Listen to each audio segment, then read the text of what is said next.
से चला मुसाफिर, गाड़ी निकल गई तो घर से चला मुसाफिर, वापिस वो हाथ मलते बेरंग घर को आया, वापिस वो हाथ मलते बेरंग घर को आया, जीवन निकल गया तो जीने का ढंग आया। प्रेमियों, जब पूरा जीवन निकल जाता है तब लोग वह कहते हैं कि भैया मौत का टाइम आ रहा है, अब तो कुछ भगवान का नाम ले लो। तब चेतते हैं जब बैठने की सामर्थ्य खत्म हो जाती है, इंद्रियां सब शिथिल हो जाती हैं, तब कहते हैं कि अब चलो भाई गुरु की शरण में। अब तुम आ भी गए तो तुमको पूछे पीछे की कहते नहीं पूछ है वो मिली, कुछ नहीं मिला, लेकिन पूरी जवानी पूरा बचपन सब कुछ बर्बाद कर दिया और अंत समय में आए, और अंत समय में आए तो कहो आके भी समझ में ना आए, ऐसा भी हो जाता है। कभी कभी लोग आते हैं कहते हैं हमको तो सत्संग की एक बात समझ में नहीं आ रही, तो कहा गया उसके लिए कि पूर्व जन्म के पाप से और हरि चर्चा न सुहाय, और कियों घय की लड़ पड़े और की ठाढ़े भगी जाए, कि तो वो आएगा को सत्संग में लड़ाई मचा दे, और लड़ाई नहीं मचा पाए तो कहो खड़े खड़े सुने और भग जाए। ऐसे बहुत से लोग होते हैं। तो प्रेमियों, हमको तुमको सत्संग अच्छा लगता है, इसका मतलब वो परमात्मा हमारी याद कर रहा है, हम नहीं उसकी याद कर रहे हैं, वो हमको याद कर रहा है, इसलिए हमको उसका गुणगान अच्छा लग रहा है। तो प्रेमियों, हमको तुमको गुरु महाराज मिल गए। आपको हम बताएं कि बड़ी दुर्लभ चीज है, जगत में सबसे बड़ी दुर्लभ चीज है तो संतों का संग है। लोग बाग ढूंढते रहते हैं मंदिरों में मस्जिदों में, कहते भगवान मिलेगा। अच्छा एक बार बताओ, इतने लोग जाने कौन कौन से तीर्थ और व्रत सब करके आ गए, कभी भगवान मिला किसी को? बस वहां जाके पूछो कहां गए थे तो कहते तीर्थ कर आए, और तीर्थ को गए, तुमने अपने जो विकार थे वो छोड़े क्या? ये बताओ। संतों ने कहा है कि तीर्थ गए को एक फल, तीर्थ जाने का फल सुन लो, कि तीर्थ गए को एक फल, और संत मिले फल चार, और सतगुरु मिले अनेक फल, और वेदन किया विचार। कि तीर्थ गए का एक फल मिला, तुमने बड़ी परेशानी उठाई, ठंडों में गए उत्तराखंड, वहां बर्फ पड़ रही है, तो कहते कहां गए? वे तीर्थ गए, लेकिन वहां बर्फ के मारे परेशान होके आ गए। लेकिन जब संत मिले तो चार फल मिले आपको, लेकिन जब सतगुरु मिले, जैसे ये गुरु महाराज मंच पे विराजमान है, तो इससे हमको अनेक फल मिल गए। तो हमको किसकी शरण में जाना चाहिए बहनों? संत की शरण में जाना चाहिए। कहा गया है कि चलो गुरु की सरनिया, जगवा से नाता तोड़ के, चलो गुरु की सरनिया, जगवा से नाता तोड़ के, जो नहीं भजता सत्य नाम और संत शरण ना आवे, जो नहीं भजता सत्य नाम और संत शरण ना आवे, काम बिगाड़े आपनो और घोर नरक में जावे, काम बिगाड़े आपनो और घोर नरक में जावे, जग से जाएगा अकेला, माता पिता से नाता तोड़ के, जग से जाएगा अकेला, माता पिता से नाता तोड़ के, चलो गुरु की सरनिया, दुनिया से नाता तोड़ के। कहते हैं संत की शरण में चलो, दुनिया से नाता तोड़ो और प्रभु से नाता जोड़ो। आपको हम बताएं, दुनिया में बहुत लोग भटक रहे हैं, लेकिन अगर उनको बताओ कि वहाँ सत्संग हो रहा है तो कहेंगे सत्संग में तुम्हें बताया क्या जाता है, हमारी तो समझ में नहीं आता है। लेकिन आपको हम बताएं, जिसके जीवन में सत्संग आ गया और समझ में आ गया, उसका काल बाल बांका नहीं कर पाएगा। गुरु महाराज ने जो कहा है कि उसका काल बाल बांका नहीं कर पाएगा। आज यहाँ मोहल्ले के जो लोग बैठे हुए हैं और जय गुरुदेव नाम सुन रहे हैं और जे अगर लेते रहे तो आपको हम सत्य बात बताएं, चाहे जे कहीं भी सत्संग में ना जाएं, लेकिन वो काल आएगा तो दूर से अगर इन्हें जय गुरुदेव नाम ले लिया तो डर के भग जाएगा। बोलिए प्रेम से। तो ये नाम इतनी शक्ति इस नाम में, तो प्रेमी जी अच्छा है कि नहीं अच्छा है? भाई 10 दरवाजे घूमो, इससे तो एक दरवाजा पकड़ लो कि एक ही साधे सब सदे और सब साधे सब जाए। हम तमाम लोगों से दोस्ती कर ली हमने, लेकिन जब हम पे संकट पड़ा, मुसीबत पड़ी, तो हमारा किसी ने साथ नहीं दिया।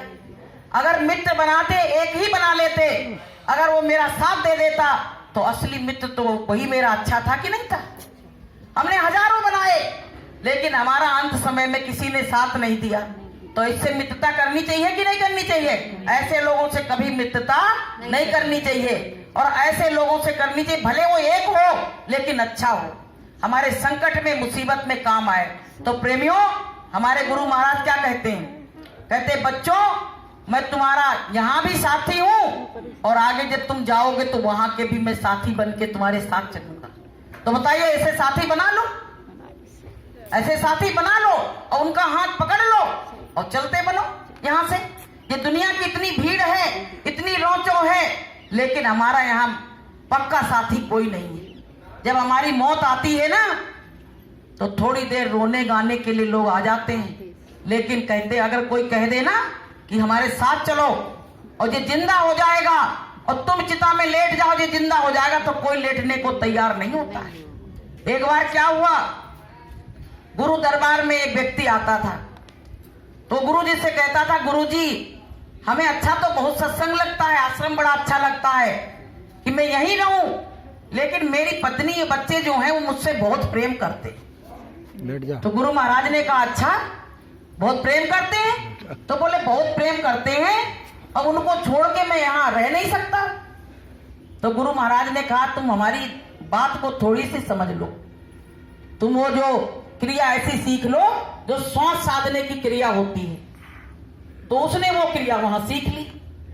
तो बोले गुरु जी अब जाएं घर क्या? तो बोले कि जाओ। तो प्रेमियों वो जब आया तो गुरु जी ने जो जो बताया था वो करने लगा। वो आके श्वास साध के लेट गया।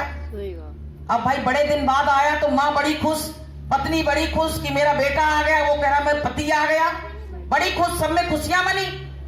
अब वो तो गुरु की बात को मान के चल रहा था, आके श्वास साध के लेट गया। तो जब वो लेट गया तो माँ गई कहने लगी बेटा उठ जाओ भोजन कर लो। तो जब हिला जुला के देखा तो कहने लगी इसमें सांस ही नहीं। अब पत्नी आई, अब रोने लगी, चिल्लाने लगी, लेकिन उसने कहा था अगर मुझको कुछ हो जाए ना तो हमारे गुरुजी को जरूर बुला लेना। अब प्रेमियों वहां रोआ गाई समझ गई, सब रोए, कहने लगे हमने इतना अच्छा भोजन बनाया, सब किया, तैयारी की कि मेरा पति आ रहा होगा, मेरा बेटा आ रहा है। अब प्रेमियों वो तो ले जाने की तैयारी होने लगी, ले जाने की तैयारी होने लगी। तो पत्नी ने कहा कि ये जब आए थे तो इन्होंने कहा था कोई बात हो जाए, हम बीमार हो जाए तो हमारे गुरु को बुला लेना। अब भैया गुरुजी के पास पहुंचे, बोले गुरुजी इतने दिन आश्रम में रहा तो अच्छा रहा और आज घर आते ही जाने क्या हो गया, वो तो मर गए। गुरुजी की तो सब लीला रची हुई थी। गुरुजी आ गए, कहने लगे अच्छा। तो गुरुजी वहां से एक पुड़िया में प्रसाद के दाने यही इलायची के लेके आए और गुरुजी ने कहा ऐसा है कि इन दानों को अगर कोई खा लेना, कौन ज्यादा रो रहा है? पत्नी बोली हमसे ज्यादा दुख कौन को होगा। मेरा पसा बसाया घर चला गया। माँ बोली ये बताओ जो 9 महीने पेट में रखा उसको कितनी तकलीफ होगी? तो बोले तुम दोनों आ जाओ सामने। बोले ये प्रसाद लाए हैं, इसको तुम 2 दाना खा लो, तुम मर जाओगी, ये अभी उठ के खड़ा हो जाएगा। तो माँ ने क्या कहा पता है? माँ बोली एक ही थोड़े, मेरे 2 लड़के और हैं। बोले 2 लड़के और हैं, वो क्या करेंगे मेरे बाद में। तो प्रेमियों वो हट गई दूर से। अब पत्नी आई, पत्नी ने कहा ये तो चले गए हैं और बाल बच्चे उनको कौन पालेगा, अब जा रहे हैं तो जाने दो, जो हुआ सब दुनिया की रीति है कि एक आवे एक जा तो संसार में लगेगी। अब प्रेम में मोहल्ला वाले खिसकने लगे। मोहल्ला वाले सोचे कि ये दो तो चली गई को हमसे नहीं कहने लगे गुरुजी खा लो। तो मोहल्ला वाले भगे। तो गुरुजी ने कहा अब क्या करें, हम खा लें इस प्रसाद को। तो बोले गुरुजी तुम खा लो, क्योंकि अगर तुम मर गए तुम्हारी बहुत अच्छी समाधि बनवा देंगे, बढ़िया पूजा होगी। अब तुम खा लो, तुम्हारे कोई है भी नहीं अड़ोस पड़ोस, ना घर है ना परिवार है। तो वो सब बातें सुन रहा था सांस साध के। जैसे गुरुजी ने प्रसाद खाया वो उठ के बैठ गया। कहने लगे गुरुजी हमने सब दुनिया के नाते रिश्ते देख लिए, अब तुम चलो तुम्हारे साथ चलते हैं, अब हम एक पल भी यहाँ नहीं रहेंगे। तो प्रेमियों ये संसार के जो नाते हैं ना सब दिखावे के हैं कि जगत में जीते जी का नाता, जगत में जीते जी का नाता, तन बिछड़े मन चार होते हैं, तन बिछड़े मन चार होते हैं, को काहू संग जाता, को काहू संग जाता, जगत में जीते जी का नाता, जगत में जीते जी का नाता। प्रेमियों जब तक हम जिंदा हैं तब तक हमसे सब नाता रख रहे हैं। मरने के बाद अगर आवाज भी सुन लेंगे ना, जब जीव जाता है दुनिया से विदा होता है, कोई जवान की मृत्यु हो तो जिस सब माताएं बहने जानती क्या किया जाता है, पीछे से सरसों के दाने फेंके जाते हैं कि जवान मृत्यु है कहीं लौट के नहीं आ जाए, कहीं लौट के नहीं आ जाए। तो सरसों के दाने पीछे से फेंकते हैं, ना तो दाने बीन पाएगा जीव और ना लौट पाएगा, ना लौट पाएगा। बताइए और इस संसार में हम फंसे पड़े हैं। संत महात्मा कहते बच्चों तुम गुमराह हो गए हो, तुम्हारा यहाँ कोई नहीं है, अगर तुम्हारा है कोई तो तुम्हारे सतगुरु है तुम्हारे, और तुम्हारा संसार में कोई नहीं है।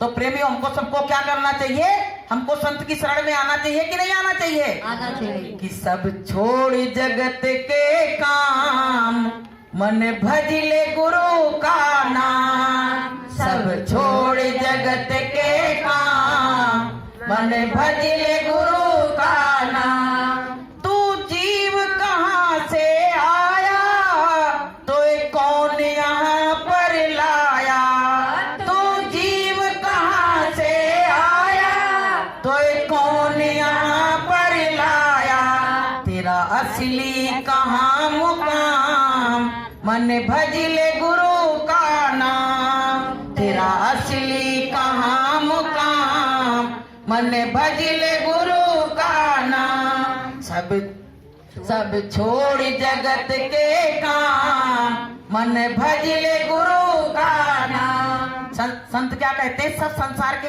भरमजाल को छोड़ो, तोड़ दो इनको, इन बेड़ियों को तोड़ दो और संत की शरण में आ जाओ। अगर तुम जन्म मरण के बंधन से मुक्त होना चाहते हो तो, कि जन्म जन्म भटकत रहे जे अवसर के हेत, और वो अवसर अब पाए के अब क्यों होत अचेत। जन्म जन्म से इंतजार कर रहे थे, हे परमात्मा हमको एक बार मनुष्य बना दो तो हम तुम्हारा दिन रात भजन करेंगे, लेकिन जब वो अवसर मिला तो हम अचेत हो गए। तो प्रेमियों संत हमको चेताने के लिए आए हैं, संत हमको बताने के लिए आए हैं, लेकिन हम उनकी बात मानेंगे तब तो, उनकी बातों को मान के और हम ग्रहण करेंगे तो प्रेमियों हमारा काम बनेगा, और उनकी बातों को नहीं माना तो हमारा कोई काम बनने वाला नहीं है। इसलिए दुनिया से नाता तोड़ो और प्रभु से नाता जोड़ो, सबसे अच्छा नाता। अच्छा एक बात बताओ, जब मुसीबत पड़ती परेशानी होती है तो सब लोग क्या कहते हैं, अब तो भगवान का नाम ही हमारा काम आएगा और कोई काम आने वाला नहीं, यही तो कहते हैं। अगर संसार वाले तुमको ठोकर ना दें तो तुम और हम परमात्मा की शरण में कभी आ नहीं सकते। अगर सुख ही सुख घर में मिले ना तो हम कभी भी भगवान की याद नहीं कर सकते हैं। जब ठोकर उधर से लगती है तो आके परमात्मा की शरण में गिर पड़ते, कहते हैं अब तो यही अच्छा है और वो सब बेकार है। लेकिन उसने जरा सा अच्छा बोल दिया तो कहते अरे चार बर्तन में तो खटपट होती, चलो फिर से चलो घर पे। तो प्रेमियों, कहा गया कि अगर तुमने ठोकर खाई न होती, अगर तुमने ठोकर खाई न होती, गुरुजी तुम्हारी याद आई न होती, गुरुजी तुम्हारी याद आई न होती। अगर ठोकर ना मिलती तो परमात्मा के पास हम आ नहीं पाते। तो प्रेमियों, जो मानव तन मिला है इसको अच्छे कामों में लगाओ। गुरु महाराज के जहां जहां सत्संग होते हैं भाई, अगर पास में है तो चले जाओ, कोई प्रॉब्लम है तो नहीं जाओ, लेकिन सुबह शाम परमात्मा का नाम जरूर लो। क्योंकि जब अभी भाई साहब ने एक भजन गाया था कि भजन बिना ये तन जो है राख की ढेरी के बराबर है। राख होती ना, जो कोयला जल जाता राख बन जाती है, उसकी तरह से है। अगर इस तन को पाके हमने उस परमात्मा का नाम नहीं लिया तो मेरा ये जीवन पाना बिल्कुल बर्बाद हो गया, बेकार हो गया। कहा गया है कि भक्त विहीन सकल गुण जैसे, और लवण बिना बहु व्यंजन जैसे। कहते हैं भक्त विहीन व्यक्ति ऐसे है जैसे आपकी सब्जी में नमक ना डाला जाए तो वो स्वाद विहीन हो जाती है। ऐसे जो परमात्मा का नाम नहीं लेते हैं वो इंसान इसी तरह के हैं। बताइए, यहाँ तुलना की गई है। तो हमको सबको क्या करना चाहिए? मनुष्य तन मिला है ना, तो हमको परमात्मा का नाम जरूर लेना चाहिए। कि पाके मानुष का तन और किया ना भजन, पाके मानुष का तन और किया ना भजन, तेरा दुनिया में आने से क्या फायदा, तेरा दुनिया में आने से क्या फायदा। बूढ़े माँ बाप की सेवा की ही नहीं, बूढ़े माँ बाप की सेवा की ही नहीं, बाद आंसू बहाने से क्या फायदा, बाद आंसू बहाने से क्या फायदा। तो कहते हैं संत कि पाके मानुष का तन और किया ना भजन। अगर परमात्मा की भक्ति नहीं की तो ये तन पाने से कोई मतलब नहीं है।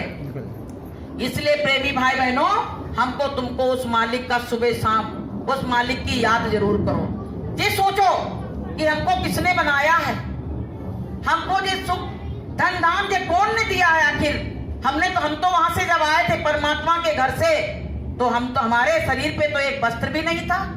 जब हम आए थे तो हमारे शरीर पे एक वस्त्र भी नहीं था, और यहाँ हमको कौन ने दिया है। और हमारी इस शरीर की रचना कैसे की कि अंधेर कुप में, अंधेर कुप कोठरी में, और उस 9 महीने जीव उसके अंदर रहता है और ना घबराता है ना कुछ होता है, और जब दुनिया में आने का समय होता है तो वो अच्छी तरह से बाहर निकल के आ जाता। तो ये सोचना चाहिए कि कौन ने ये बनाया है, कि जिसकी रचना इतनी सुंदर वो कितना सुंदर होगा। इतने जीवों को बनाया, इतने सुंदर सुंदर जीवों को बनाया।